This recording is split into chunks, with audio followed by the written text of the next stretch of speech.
I'm Joe, and today, on New Year's Eve, we take a look back at what we think are the top 10 piles of bullshit from 2014.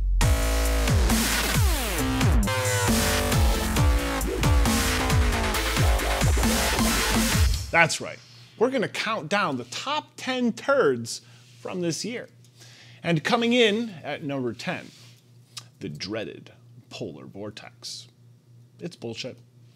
The media really likes to misuse the term polar vortex in order to scare the carbon credits out of you. It's catchy and menacing sounding, perfect to liven up any newscast. The terrifying polar vortex is just a large pocket of very cold air that sits on the polar region during winter. Every winter.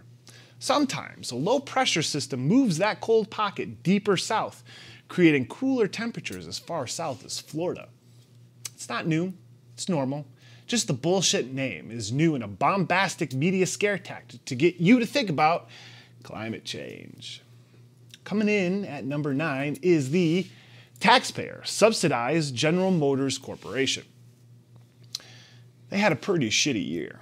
780,000 vehicles were recalled due to faulty ignition switches, which can cause the engine to shut off unexpectedly and even disable the airbags.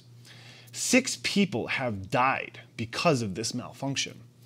General Motors has awarded $300,000 to each of those families, but remember, some of that cash is from taxpayers. They also this year recalled 1.3 million vehicles in the US that may experience a sudden loss of power steering. Oh, and they just happened to make $22.6 billion this year.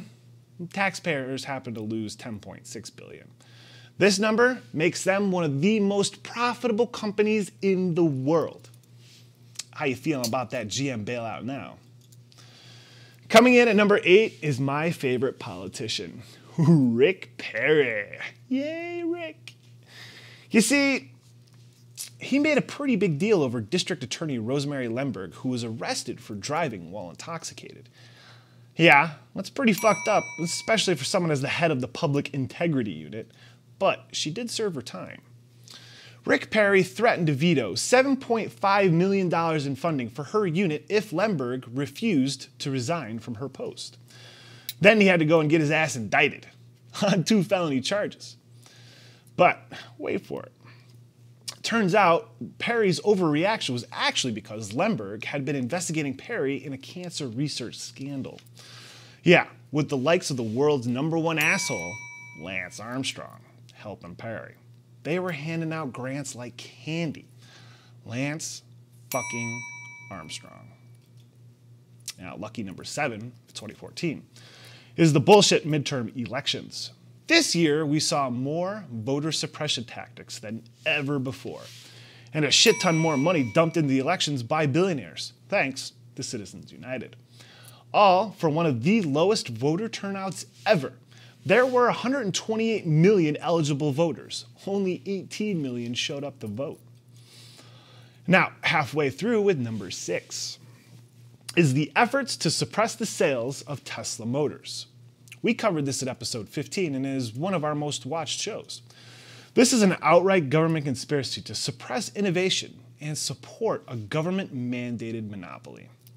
Several states this year banned the direct sales of Tesla cars to preserve the dealership monopoly. Michigan stands at the top of Bullshit Mountain, where they secretly passed legislation to ban the sales. All thanks to the National Automobile Dealers Association and your tax dollars. Leading off the top 5 turds for 2014 is the militarization of police forces in the US. The weapons that were used to fight the Taliban in Afghanistan and Iraq have made their way to local law enforcement to fight you and me.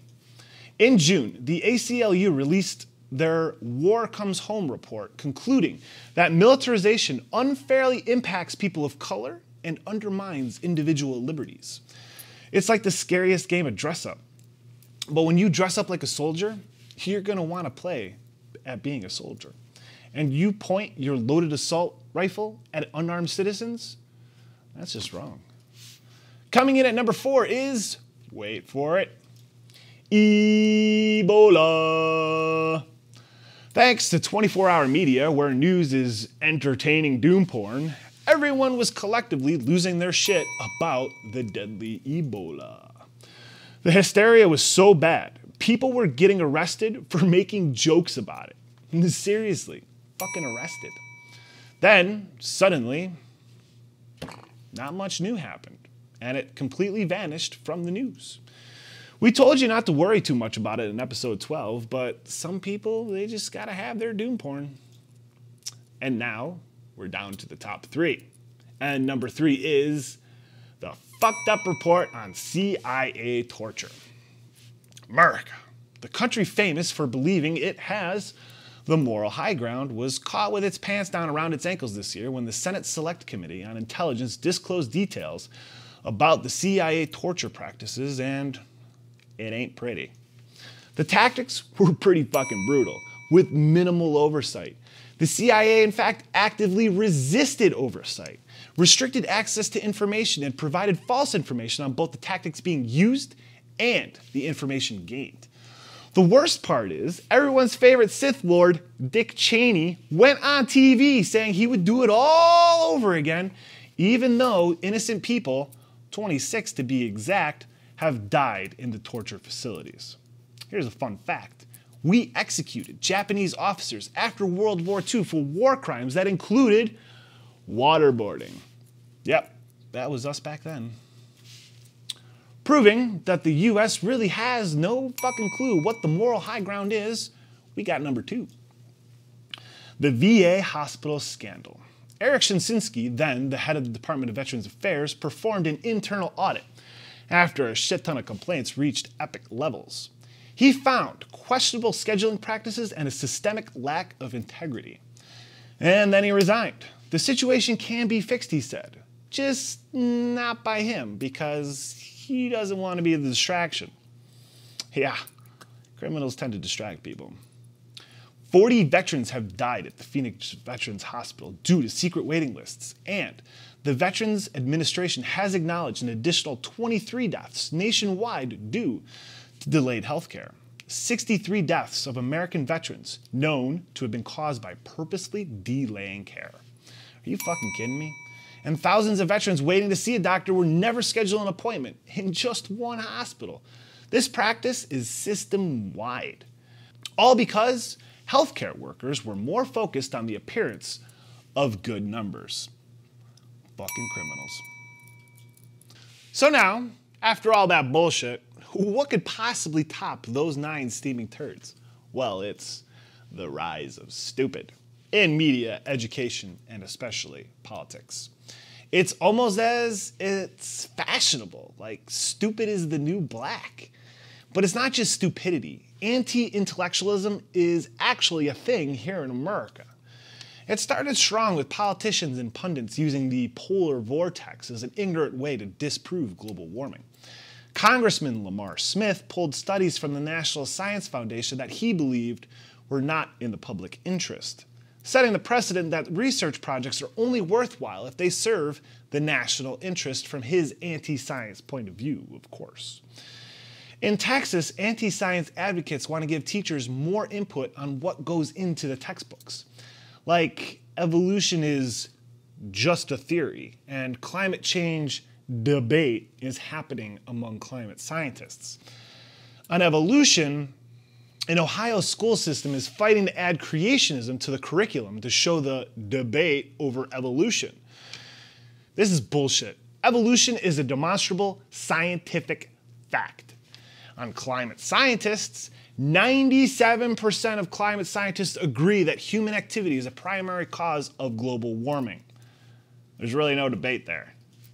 And it gets even worse. Books that challenge our kids to think are being banned all over the country. The American Library Association estimates that 2014 to be the worst year ever for book banning. Our schools are actively trying to make kids stupid.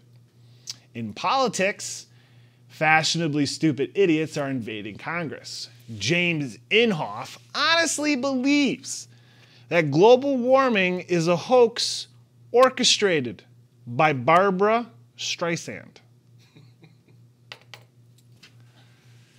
Stupid has reached a crescendo in 2014, and it is the most dangerous threat to the future of our society. And there it is, episode 30 on New Year's Eve. Thanks again to all our viewers for continuing to share and comment on our videos.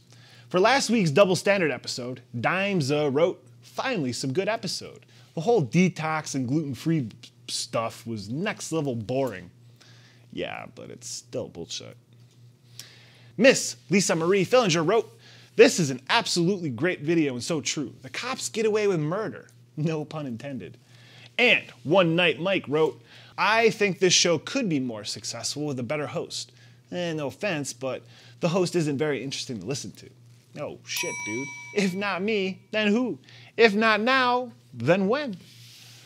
So, what's the fucking total today? By now, everyone knows that once it reaches $100, it's going to the Alzheimer's Foundation of America. Last episode, I challenged our viewers to donate as well. Just go to alzfdn.org. It's super easy. My granddad died of Alzheimer's. He was a pretty good guy. It affects a lot of good people, so just give a little. If you find news or events that are next level bullshit, send a tweet with hashtag NLBS. Or give us a short clip commenting on one of our topics or something that you think is next level bullshit. You can always email me anytime at joe@nextlevelbullshit.com. And don't forget to go to thenlbs.spreadshirt.com to get shirts and other next level bullshit swag. We'll see you next year with more next level bullshit. Follow us on Twitter, subscribe on YouTube, and watch all our shows on nextlevelbullshit.com. Now, normally I say something pithy here, but for 2015, make your resolution to reject this bullshit. Speak out, demand real change, and I'll see you next year.